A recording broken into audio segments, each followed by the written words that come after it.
सातारा महानगरपालिका निवडणूक मंत्री जयकुमार गोरे यांचे धाकट्या बंधूंच्या पत्नीची उमेदवारी जाहीर झालेली आहे।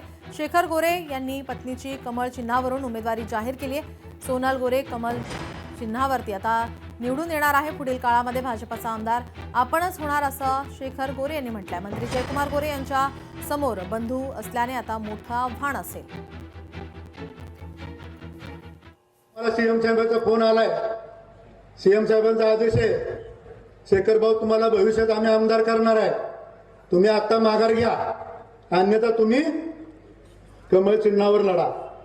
पण मी त्यांना सांगितलं की कमळ चिन्हावर लढायची परिस्थिती नाही, कारण मी तुमच्याकडे भारतीय जनता पार्टीत मी प्रवेश केला होता। मी माझ्या उमेदवाराबरोबर चर्चा केली।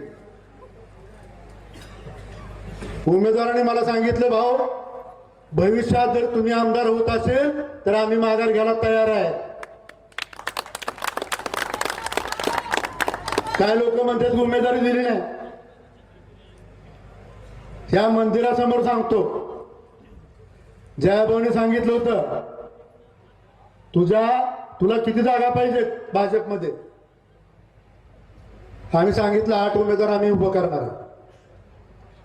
जयाभाऊने सांगितलं तुला 8चे 8 उमेदवार आम्ही देतो, फक्त ते कमळाच्या चिन्हावर लढायला लागेल। आमची तयारी नव्हती कमळाच्या चिन्हावर लढायची, म्हणून आम्ही माघार घेतली आणि मुख्यमंत्र्यांच्या आदेशामुळे माघार घेतली। भाजपमधील अंतर्गत वाद आता उफाळला आहे। भाजप शहर सरचिटणीस अमित घुगे नाराज झालेले आहेत। उमेदवारी नाकारल्याने नाराज होत सदस्य पदाचा राजीनामा दिलाय। तिकीट वाटपात आर्थिक व्यवहार झाल्याचा गंभीर आरोपही त्यांनी केला आहे। भाजपाचे शहराध्यक्ष यांच्यावर आरोप केले। जेवंत सोडा पण घोटभर पाणी न घेता 36 तास न झोपता मी नेत्यांच्या संपर्कात होतो, त्यांना फोन करत होतो। माझे 15 फोन त्या ठिकाणी उचलण्यात आले नाही। ही अपमानास्पद वागणूक मला त्या ठिकाणी मिळाली। एबी फॉर्म देण्यासाठी 3 वाजेची मुदत असते।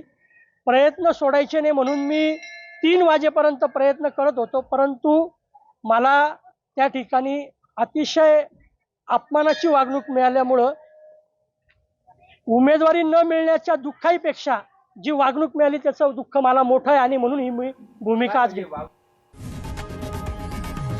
लोकशाही मराठी ऐका, पहा, जागरूक रहा।